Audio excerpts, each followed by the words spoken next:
Roteiro YouTube. Homem de 63 anos procurou médico por dor no nariz. O que foi retirado surpreendeu especialistas. Capítulo 1. O início de uma história inacreditável. Olá, pessoal, sejam muito bem-vindos. Hoje vou contar uma história médica que parece saída de um filme de suspense, mas que é absolutamente real e aconteceu recentemente. Um homem de 63 anos, que vou chamar de Senhor Carlos para proteger sua privacidade, procurou atendimento médico com uma queixa aparentemente simples: dor persistente no nariz. Parecia ser algo banal, talvez uma sinusite, uma infecção comum ou até mesmo um problema relacionado à idade. Mas o que os médicos descobriram quando examinaram este paciente deixou toda a equipe médica chocada e virou assunto em conferências médicas internacionais. Esta é uma daquelas histórias que nos lembra por que a medicina é ao mesmo tempo uma ciência e uma arte, cheia de surpresas que desafiam até os profissionais mais experientes. O caso do Sr. Carlos não é apenas sobre uma descoberta médica surpreendente, é sobre como sintomas aparentemente simples podem esconder realidades completamente inesperadas. É sobre a importância de ouvir os pacientes, fazer os exames corretos e nunca assumir que conhecemos todas as respostas. Então preparem-se, porque esta história tem reviravoltas que vocês não vão acreditar. Capítulo 2. Os primeiros sintomas ignorados.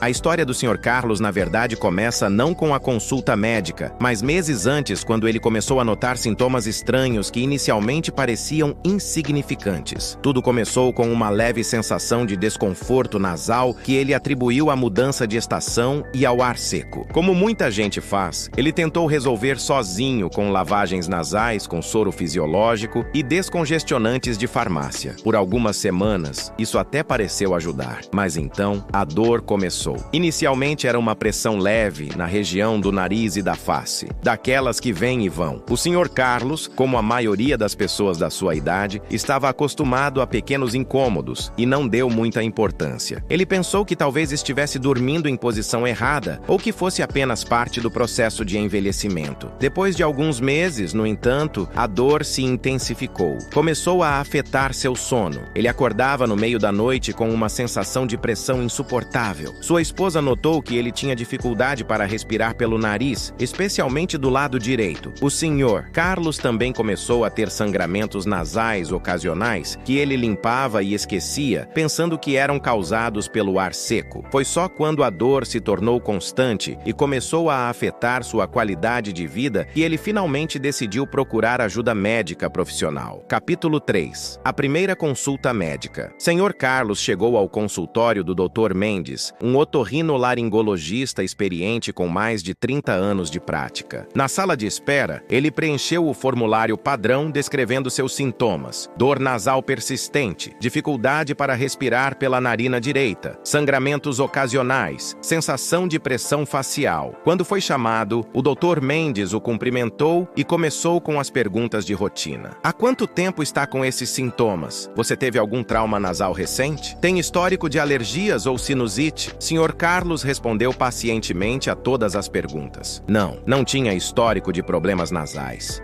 Não havia sofrido nenhum trauma que se lembrasse. Sim, ocasionalmente tinha alergias sazonais, mas nada grave. O Dr. Mendes então realizou o exame físico básico. Com uma lanterna e um espéculo nasal, examinou as narinas do paciente. Do lado esquerdo, tudo parecia normal, mas quando examinou a narina direita, o médico franziu a testa. Havia algo ali, uma massa, uma obstrução. A mucosa nasal estava inflamada e havia sinais de irritação crônica. Há quanto tempo exatamente você tem essa dor? Perguntou o Dr. Mendes, agora mais preocupado. Uns 6 meses, talvez mais, respondeu o Sr. Carlos. O médico assentiu, mas sua expressão revelava preocupação crescente. Ele sabia que precisaria de exames mais detalhados para entender o que estava acontecendo ali. Capítulo 4. Os exames que revelaram o inimaginável. Dr. Mendes pediu uma bateria de exames para o Sr. Carlos. Primeiro, uma tomografia computadorizada dos seios da face, o exame padrão para investigar problemas nasais e sinusais. Também solicitou exames de sangue para verificar possíveis infecções ou outras anormalidades. O Sr. Carlos realizou a tomografia alguns dias depois. Quando as imagens chegaram ao consultório do Dr. Mendes, ele as abriu no computador e literalmente parou o que estava fazendo. Ali, claramente visível nas imagens tridimensionais, estava um objeto estranho alojado profundamente na cavidade nasal direita do paciente. Não era um tumor, não era um pólipo, não era nenhuma das condições que o médico esperaria ver. Era algo sólido, com densidade diferente do tecido ao redor, e parecia ter bordas definidas. O Dr. Mendes ampliou as imagens, examinou de diferentes ângulos. O objeto estava lá há tempo suficiente para ter causado inflamação significativa e remodelamento do tecido ao redor. Ele imediatamente ligou para o Sr. Carlos. "Preciso que o senhor volte ao consultório o mais rápido possível", disse ele, tentando manter a voz calma. "Encontramos algo nas suas imagens que precisa ser investigado com urgência." Sr. Carlos sentiu um frio na barriga. Algo na voz do médico o preocupou. "É câncer?" ele perguntou, pensando no pior cenário. "Não acredito que seja", respondeu o Dr. Mendes, "mas há definitivamente algo ali que não deveria estar e precisamos remover." Capítulo 5. Preparativos para o procedimento. O Dr. Mendes explicou ao Sr. Carlos que precisaria realizar um procedimento chamado rinoscopia, onde usaria um endoscópio nasal para visualizar melhor e potencialmente remover o objeto estranho. Dependendo do que encontrassem, poderia ser feito no consultório com anestesia local ou poderia requerer um procedimento cirúrgico no hospital. "O que você acha que é?" perguntou o Sr. Carlos, visivelmente nervoso. "Honestamente não sei", admitiu o Dr. Mendes. "As imagens mostram algo que não é comum. Pode ser um objeto estranho que de alguma forma entrou no seu nariz, pode ser calcificação, pode ser várias coisas. Só saberemos quando olharmos diretamente." Sr. Carlos tentou se lembrar de qualquer incidente que pudesse explicar a presença de um objeto estranho em seu nariz. Nada vinha à mente. Ele não tinha o hábito de colocar coisas no nariz, obviamente. Não trabalhava em ambientes onde pequenos objetos poderiam acidentalmente entrar em suas narinas. Não tinha histórico de acidentes faciais. Era um completo mistério. O procedimento foi agendado para a semana seguinte. Durante esses dias de espera, Sr. Carlos mal conseguia pensar em outra coisa. À noite, deitado na cama, ele tocava seu nariz suavemente, tentando sentir algo anormal. Sua esposa tentava tranquilizá-lo, dizendo que provavelmente era algo simples e que logo estaria resolvido. Mas ambos estavam preocupados. A incerteza é sempre a parte mais difícil de lidar em situações médicas. Capítulo 6. O dia do procedimento. Chegou finalmente o dia do procedimento. Sr. Carlos chegou ao consultório médico acompanhado de sua esposa. A sala de procedimentos estava preparada com todo o equipamento necessário: endoscópios, instrumentos cirúrgicos pequenos, luz especializada e uma tela onde as imagens do endoscópio seriam projetadas. O Dr. Mendes explicou cada passo antes de começar. "Vou aplicar anestesia local em spray para anestesiar a região. Depois vou inserir o endoscópio pela sua narina para visualizar melhor o que está lá. Você pode sentir alguma pressão e desconforto, mas não deve doer. Se doer, me avise imediatamente." Sr. Carlos assentiu, tentando se acalmar. A anestesia local foi aplicada e, após alguns minutos de espera para fazer efeito, o Dr. Mendes começou a inserir cuidadosamente o endoscópio. Na tela, todos podiam ver o interior da cavidade nasal, as paredes rosadas da mucosa, os cornetos nasais, e então, ali estava. O objeto estava profundamente alojado, coberto parcialmente por tecido inflamado e muco. O Dr. Mendes manobrou cuidadosamente o endoscópio para ter uma visão melhor. "Isso é incomum", murmurou ele. Havia uma enfermeira assistindo o procedimento, e ela também se inclinou para ver melhor a tela. "Você consegue identificar o que é?" ela perguntou. O Dr. Mendes usou um pequeno instrumento para tocar gentilmente o objeto. Era definitivamente sólido, não era tecido vivo. Tinha a aparência esbranquiçada ou acinzentada, coberta por secreção. "Vou tentar removê-lo agora", disse o médico. Capítulo 7. A remoção e a descoberta chocante. O Dr. Mendes introduziu uma pequena pinça através do canal de trabalho do endoscópio. Cuidadosamente, ele tentou agarrar o objeto. Na primeira tentativa, a pinça escorregou. O objeto estava firmemente alojado e coberto de muco, tornando difícil conseguir boa pega. "Vou precisar limpar um pouco a área primeiro", disse ele. Usando sucção suave, ele removeu parte do muco e secreção ao redor do objeto, permitindo melhor visualização e acesso. Na segunda tentativa, a pinça conseguiu agarrar uma borda do objeto. O Dr. Mendes aplicou tração suave, mas firme. O objeto começou a se mover. Sr. Carlos sentiu uma pressão estranha, mas não não dor graças à anestesia. Quase lá, murmurou o médico concentrado. Mais um puxão cuidadoso e o objeto saiu. O Dr. Mendes o trouxe para fora da narina, ainda segurando com a pinça. Todos na sala olharam para o objeto com incredulidade. Era um dente